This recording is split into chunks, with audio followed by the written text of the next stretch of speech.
Ay nako, gusto ko na sanang maghika, pero kailangan pag-usapan ito sa aming medium round. Ito po si Alwin Ignacio, the diva that you love. Kasama ko ang aking kaibigang bonggang-bongga. Glenn si Bongga! Ito po ang The KT Show, ang taray na talakayin showbiz edition. At ang pag-uusapan natin ay dalawang artista na sa kasalukuyan ay binabansigang naggagamitan in a major way.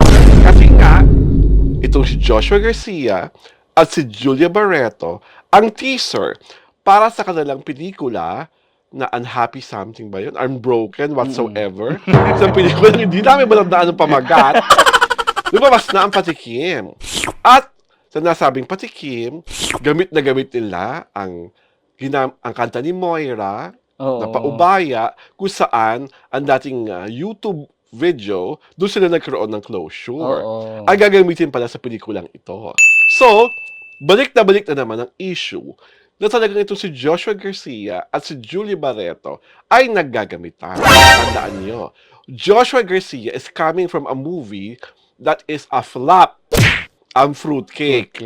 Wala po nanood masyado ng Fruitcake. At si Julia Barreto, sa true lang, wala pa po siyang pelikulang kumikita. Flapsina Queen of the Highest Order po si Julia Barreto. Na ang collab team dapat si Sian Lim. Kasi po si Sian Lim ay Flapsina King. Superior Flapsina King. So dapat magsama talaga sila. Dapat si Julia at si Sian pala ang magsama. Para talaga. First hour, last hour, tanggal ang mga pelikula na Sian. First hour, last last hour. So, kaibigang Glenn, sumasang-ayon ka ba? Sinasabi ng mga netizen na itong si Joshua Garcia at si Julia Barreto ay naggagamitan para sa kanilang paparating na pelikula. Kahit naman sabihin mong hindi, obvious naman talaga, di ba? Na, kumbaga, hindi man intentional, pero, masasabi mong, ginagamit nila talaga yung isa't isa dahil nga meron silang pelikula.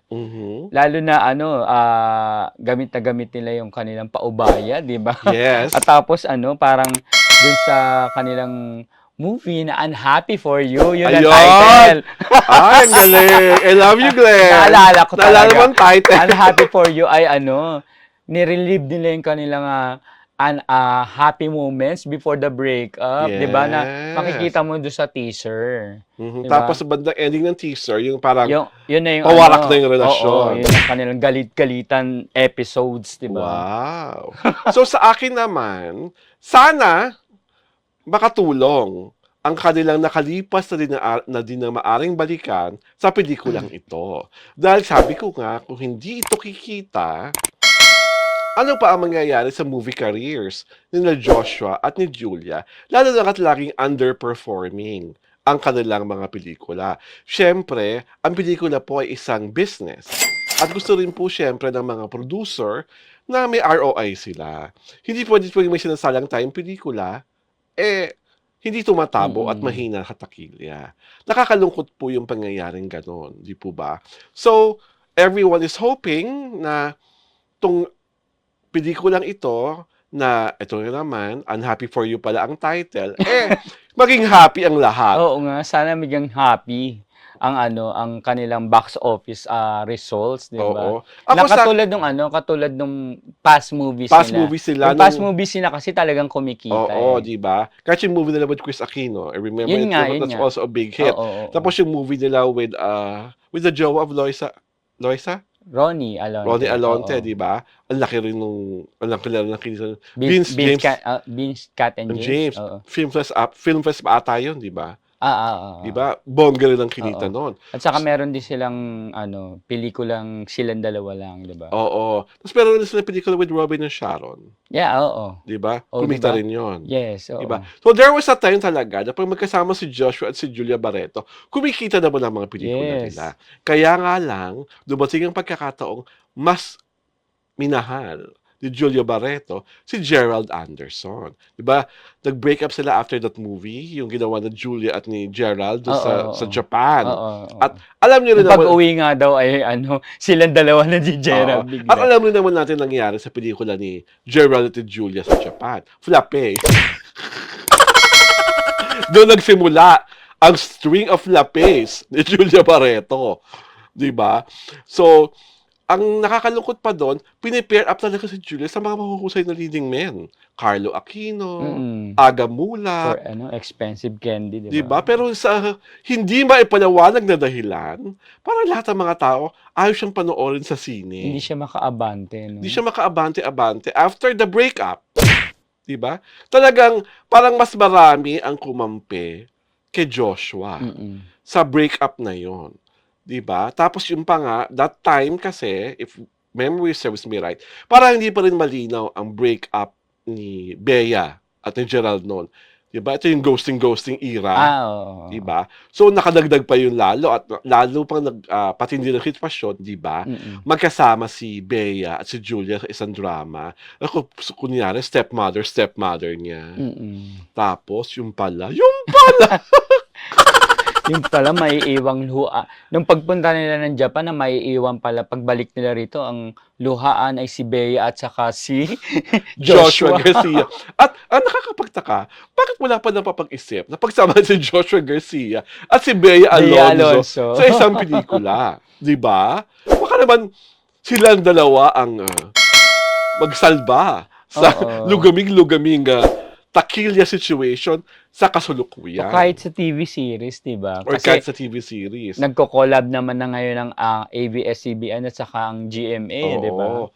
Pero, well, that is something we can look forward to. Let's just hope and pray na talagang itong Unhappy For You would really bring out the best kay Joshua and kay Julia Mm. acting-wise. Kasi 'di ba, at the end of the day, basta nalaman ng mga tao na mahusay kayong umarte, tapos Correct. ang panalo kung maganda yung word of mouth, eh. Oo, Kasi correct. minsan kahit ang mga tao skeptical na rin sa mga movie reviews, eh. Hindi sila naniniwala. Oo. Baka naniniwala at hindi na rin sila naniniwala sa mga trending topic sa X. Baka naniniwala sila pag kunyari, nakita nila sa Facebook, pinag-uusapan Correct.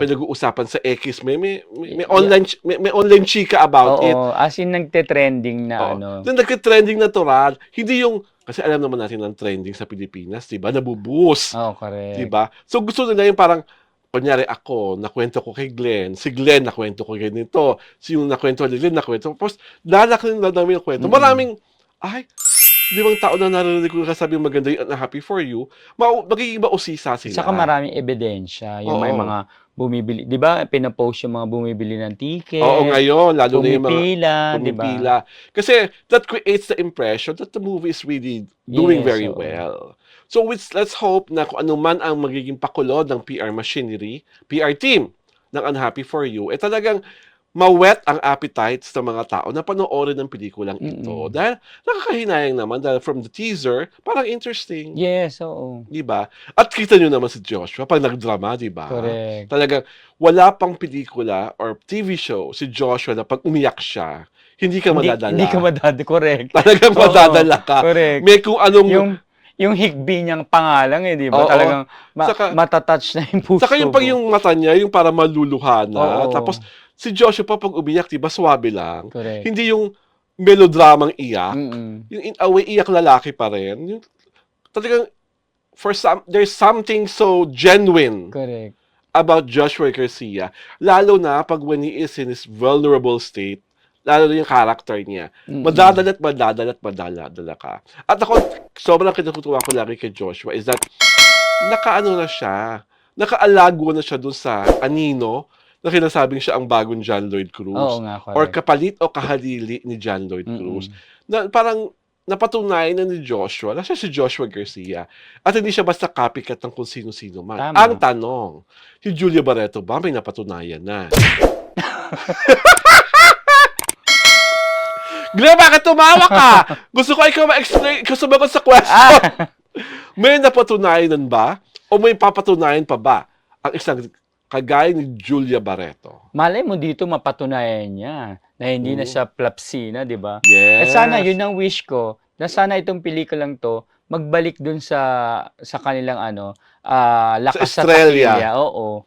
Na kumbaga sa ilang pelikula nila nawala, 'di ba? So sana ito magbalik sa Sana ang ano, Unhappy for You ang magpaluningning muli ng correct, mga karera ni Joshua Garcia at ni Julio Barreto para correct.